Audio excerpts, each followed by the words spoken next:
Good afternoon. I'm still reporting on the coup. Last night, former Secret Service agent Dan Bongino was subbing for Sean Hannity. So mark that down. Friday nights, the Hannity Show does not feature the endless repetitions of the Hannity laundry lists and mindless interruptions of important guests. Sean, we are just saying you've led the way. I'll give you that. But it's been painful putting up with your ego. Bongino had on former U.S. Attorney Brett Tolman and the ever-brilliant young Congressman Matt Gaetz to talk about the Patrick Byrne revelations. This story Patrick Byrne told last night to Martha McCallum, I watched it live, was really compelling. I couldn't believe it, some of it, but having some experience from a source about this case, the story he tells is indicative of this entire Spygate drama where it appears government officials are pushing people into the Trump orbit to try and fabricate or gather evidence on a collusion fairy tale that essentially didn't exist. Did you find Byrne credible? Well, I know Patrick Byrne. I've known him for years, and I spent 45 minutes with him on the phone today talking about it.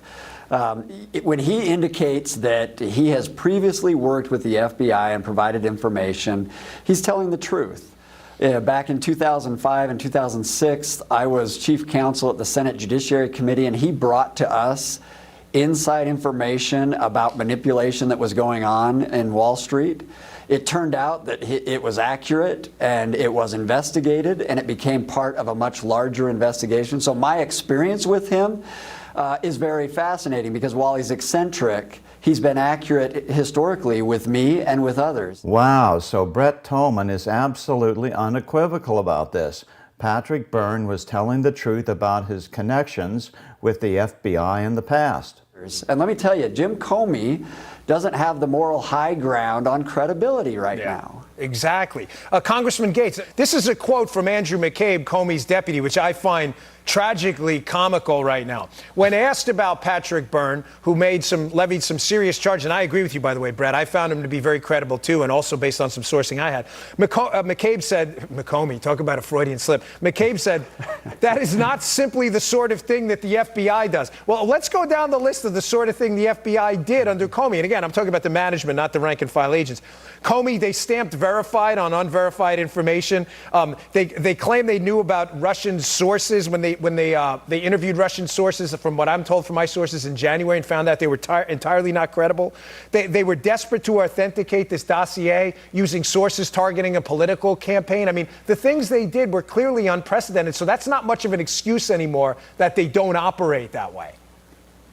We also know that Robert Mueller wasn't going to defend this activity. When we pressed Robert Mueller about the strategy that the U.S. government, the FBI, seemed to use to try to take people like Joseph Mifsud, who my colleague Jim Jordan asked about, or Azra Turk, and run these people into the Trump orbit with the hopes that it would germinate in some scandal, that is precisely what the FBI was doing at this point in time. And when we asked those questions to try to get to the origins of this corrupt investigation, you even saw Mueller unwilling to stand by that work. That's why what Attorney General Bill Barr is doing right now is so important, because he will uncover the extent to which there was a corrupt motive that underpinned all of these various efforts.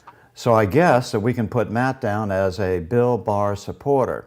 And actually, we should all be Bill Barr supporters. You know why? Because the United States of America has no shot at survival without Bill Barr reimposing the rule of law in this country.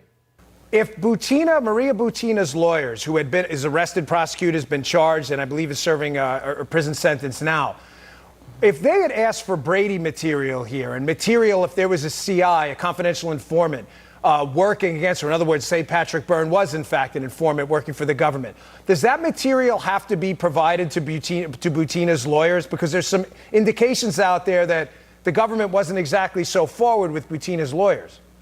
Yes, it has to be turned over. And think about what Patrick is outlining. Jim Comey says, no, it never happens this way. But I've worked with the FBI. I've worked on investigations and undercover investigations. And when a source comes to you and says, hey, I have a relationship with so-and-so that seems to be a source of information that could be valuable, does the FBI say, hey, go back and provide us information and continue to develop that relationship. They do it all the time. Congressman, we've seen this now repeatedly. The evidence is now overwhelming. We see these people intersecting with the Trump orbit, whether it's Joseph Mifsud, who you brought up before, whether it's Stephen Halper, Alexander Downer, people either connected to the diplomatic or the intelligence interface here in our country or with foreign intelligence. And it seems like each time they come up with a big donut, nothing. And now we see another source surfacing with the same story being asked, as he alleges, by our law enforcement to approach people on this collusion thing. I mean, when are we going to get to the bottom of this and start to state the obvious that this looks like it was apparently some kind of a setup?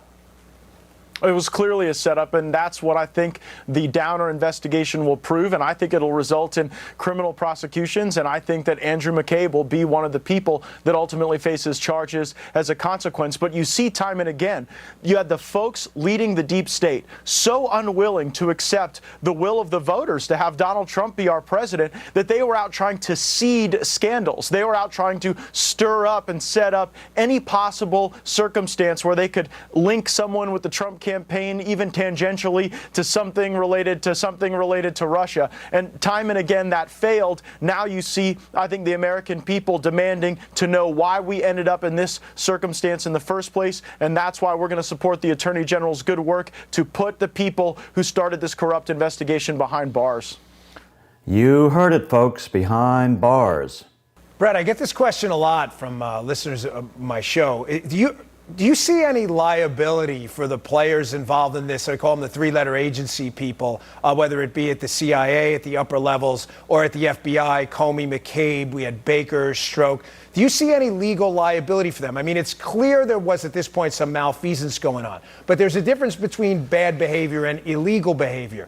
Do you see any legal liability for them, maybe in leaks or some kind of criminal potential charges after Durham's done with his probe? Yeah, I want to see something more than just an OPR investigation. I'm sure you do too. If the IG Horowitz, for example, releases his report and it has recommendations for a criminal investigation, my understanding is that Durham right now, who does have grand jury subpoena ability, is in communication with Horowitz. They do have overlap. And if we are going to get to accountability, if you're going to hold someone like Flynn or others accountable for their statements to the FBI, do we not hold them, the FBI, at an even higher level of accountability? So I hope that they will treat it seriously, that they will look at criminal charges if they apply.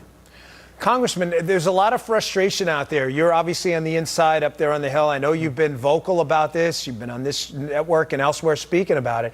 A lot of people are starting to, and just piggybacking on what Brett just said, it seems like everybody in the Trump orbit who sneezed went to jail. I mean, Mike Flynn was arrested for allegedly making false statements when the FBI said there were no signs of deception. They were their words, not mine, in their own 302.